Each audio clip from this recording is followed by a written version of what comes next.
Welcome back. Brent Lehman, Superintendent of North Adams, with session number 7 of these live streams. And I come to you today, as I've done for the last several times, talking about registration. No, it is not ready to go yet, and we again apologize for that. It is certainly not the fault of our tech department or anyone in our buildings, but they are working diligently with the companies behind the problem to get that fixed. Our best guess right now is the first of next week, but I'm not going to give a date because I've given a date a couple of times and we didn't make that. So we'll just say we're looking at the first of the week. So again, we thank you for your patience and we apologize for all of that. I know you would like to get registered, and believe you me, we have a lot of work to do after that's done on our side. So we certainly want to get you registered officially for school, whether you're doing the on-campus version or the online version this school year. Speaking of those two choices, you folks are awesome. We announced and posted this selection survey about 48 hours ago, and 516 of our families have already completed it, which accounts for over 800 of our students that we already now know what your selection is. So thank you. For those of you that haven't completed that yet, we do want you to do that. And some of you, we've had several questions. Well, we want our kids to be on campus. Do we still need to fill that out? Yes, we would appreciate that.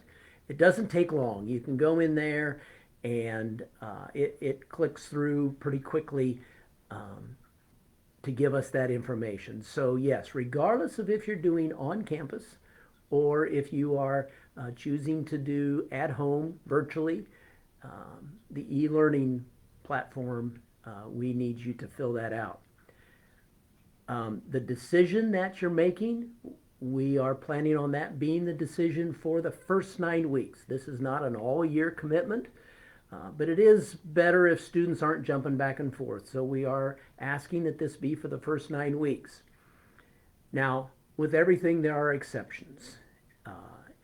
If you choose one platform or the other, and 3 weeks into school, there are some challenges academically. There will be a conversation with building personnel and parents to determine what's best and do we need to make a change. We will certainly look at that. So the idea is all the first 9 weeks, but that doesn't mean we will have keep people in a situation that may not be working very well. Now, we've had a couple people who filled out the survey and then changed their mind already. I get it. I understand how difficult this decision is.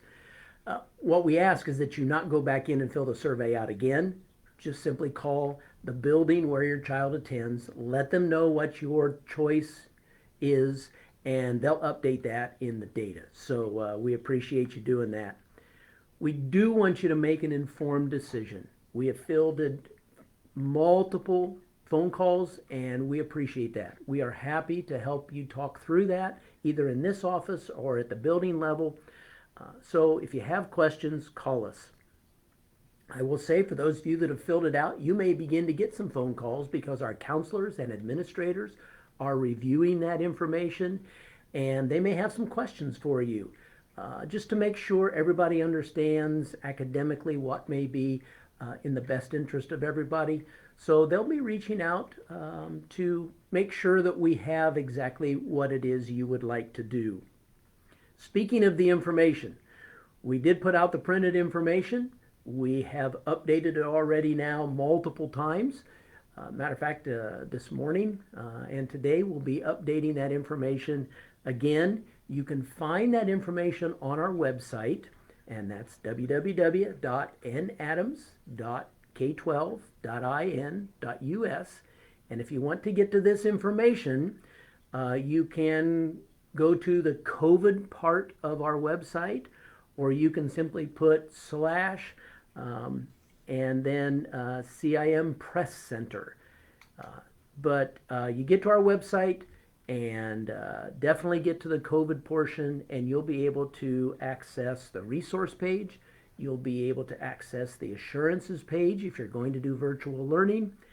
And actually, if you get into the resources page as you're reading that information, there are multiple links in there where you can just click on them and it'll take you right to additional information. So, big thank you to Leah. She's working hard to make this as user friendly as possible. And I would like to talk a little bit about the resources page because as we knew, it's a huge document. It's set up in PowerPoint and it's some 96 pages long right now, which is a lot. But on that first page, first and second page, there's some blocks that you can just click on the topic. It'll take you right to that location, and then there'll be another block you can click on that'll take you back to the beginning. So it is really, in my opinion, a pretty cool document that is pretty user friendly. So be checking those out. And again, if you are a family that is looking at doing the virtual option from home, make sure you read the assurances page because as a school, we're making commitments to you. We're asking that you as a parent make commitments and that your child makes a commitment so it can be the best academics possible. It certainly, as we all know, won't be quite the same as being in school, but we want to try to make it just absolutely the best that we possibly can. One of the big questions, again, is still the masks and what does that look like? Well, if you heard the governor yesterday, it's now not just school. Masks are going to be something for all of us everywhere we go. So that really didn't change our plans very much. But what I want to talk about is we've had some questions about what if we have a student who, because a doctor says medically they shouldn't wear a mask, or some of our vulnerable special ed students, the medical people have said they really shouldn't wear a mask. Where does that leave us? Well, that is a challenging situation, but what we want you to know is there will be conversations with you and the building personnel. First, obviously, if they're unable to wear a mask, it may be that we can do their world virtually and have them learn from home, so there's absolutely no risk at all. That may not be the best solution, though.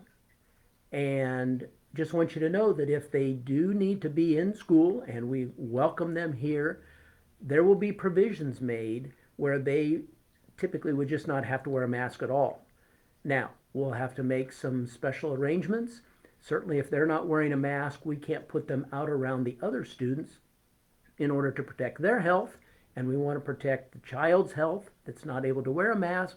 So as you can see, it's a fine line between trying to make that work. So we have plans on how to do that, but that will need to be a conversation with parent and building personnel to find the best way to handle that. Because again, we're finding the best solution for all of our students as we get ready for August the 11th. Our goal as educators, as far as the masks, is to be educators. It's a new world for all of us. Adults, we need some training in this, but you'll have to do that on your own. We'll focus on the students. But we want them to learn how to use those masks, how to best take care of their mask. We will work with the young children on how to put them on and how to wear them and when to wear them, because that's what educators do. And it could take us a few weeks to get that under our belt and get that going smoothly. But we believe that students can learn, even the young students can learn how to do this and go through life because we want them to be able to be out in society, to go to the store and to go to places where they're going to have to wear a mask. And we want to help be a part of that learning piece as we help educate our kids into a world that none of us have ever experienced. And we will help them get through that. So again, we look forward to seeing your children on August the 11th. That's still the planned starting date. And make sure you get on and complete that selection survey so we can plan appropriately for classes and teaching assignments. And we do want you to fill that out by Monday so we can get all that finalized. And again, if you still have questions, call us. We will help you talk through your decision at home. We know it's a difficult decision, and we want to be here to help you with all the information we can provide. So thanks again for tuning in. And right now, I'm planning to meet with you again next Tuesday. But if things change to a large degree, we'll be back on as quickly as we need to. So thanks again. Goodbye.